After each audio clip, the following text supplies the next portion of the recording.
L'univers dans lequel nous vivons est composé de milliards d'étoiles, de milliards de planètes. Pourtant, la vie ne peut se développer que sur une infime partie d'entre elles. Quelle est la raison de cette extraordinaire rareté? L'eau. L'apparition de la vie dépend entièrement de cet élément crucial qui ne peut exister sous forme liquide qu'à l'intérieur d'un anneau très fin dans l'espace qui entoure une étoile.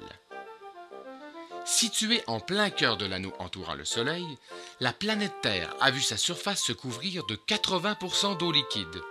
Cette caractéristique en a fait un milieu privilégié pour le développement de la vie. Longtemps considérée comme une ressource inépuisable, l'eau douce, l'eau pure, n'est pourtant pas présente sur toute l'étendue du territoire. Il n'y a que peu d'endroits au monde qui peuvent se vanter de posséder une eau de qualité, et ce, en grande quantité. La région d'Arikana en Abitibi est un de ces endroits.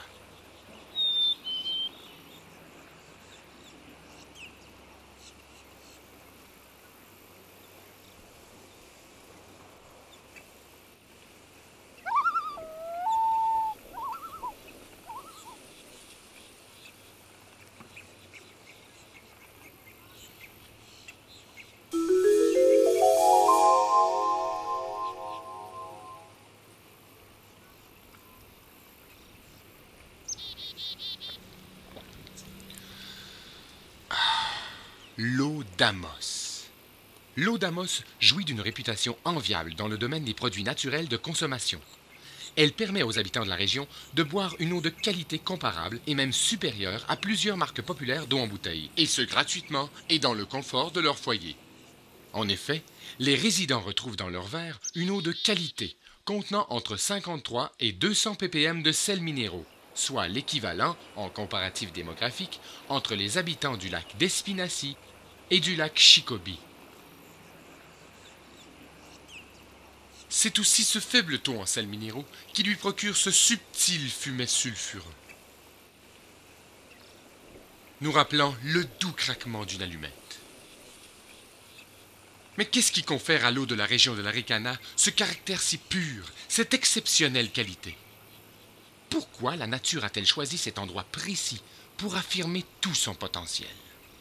Pendant longtemps, les scientifiques ont cru qu'il s'agissait d'un héritage des glaciers de la dernière ère glaciaire qui, en se retirant, aurait laissé ici deux des plus grands esquerres de l'Amérique du Nord. Ces esquerres sont ni plus ni moins que de vulgaires amoncellements de sable qui, selon cette théorie, auraient transformé le sous-sol de la région en de gigantesques filtres purifiants. La troublante simplicité de cette hypothèse a su séduire la communauté scientifique qui n'a pas cru bon de remettre ses préceptes en question pendant de nombreuses années. Jusqu'à aujourd'hui. Au cours de la dernière décennie, une équipe de jeunes chercheurs s'est à nouveau penchée sur ce fascinant phénomène de la nature. À la lumière de leurs travaux, ils ont produit 3 nouvelles théories susceptibles de remplacer le modèle des esquerres. Ces théories ont su réouvrir le débat et satisfaire un pourcentage de la communauté scientifique. L'observation de grandes zones ombragées à la surface de plusieurs lacs de la région a rappelé aux chercheurs les multiples théories sur la disparition de l'Atlantide et sur la présence possible de ces débris dans le triangle des Bermudes. Ils émirent alors l'hypothèse que d'imposants résidus de pyramides seraient enfouis au fond de ces lacs, méticuleusement alignés sur le tracé des courants telluriques de l'Abitibi. Ces pyramides concentreraient l'activité électrique de l'écorce terrestre afin d'ioniser l'eau des lacs, à la manière de ces fours utilisant les micro-ondes, pour ainsi en éliminer les impuretés. Certains sceptiques ayant souligné l'évidence qu'un tel système aurait fait augmenter la température de l'eau et donc l'affluence touristique dans la région, les chercheurs ont dû se pencher sur une nouvelle piste. Cette seconde hypothèse, a priori plus palpable, met en cause de sympathiques lutins mexicains scientifiques clonés qui profitent de la noirceur des profondes nuits abitibiennes pour tester, analyser et puis purifier les étendues d'eau de la région. C'est en visitant finalement la belle région d'Amos et en constatant l'enthousiasme et la bonne humeur caractéristiques de ses habitants que les chercheurs ont élaboré leur troisième théorie.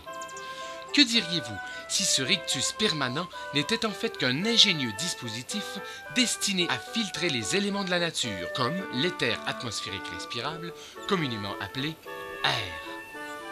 En passant de manière répétitive à travers la dentition des habitants, l'air perd une partie de ses impuretés et se retrouve dans un état de carence. Cet air appauvri entre alors en contact avec l'eau des lacs de la région et aspire toutes ces impuretés pour retrouver son équilibre.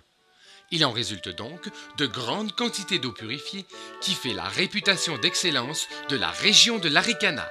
Ce succès réjouit et fait sourire les habitants de la région. Le processus devient donc cyclique.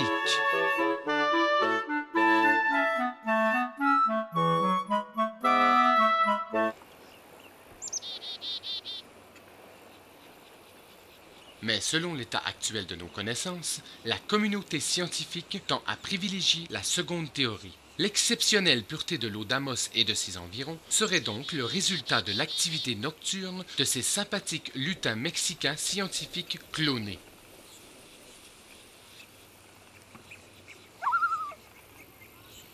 Il est fascinant de constater que le simple clonage d'un lutin mexicain scientifique puisse créer cet extraordinaire phénomène. Mais combien de surprises comme celle-ci la nature nous réserve-t-elle?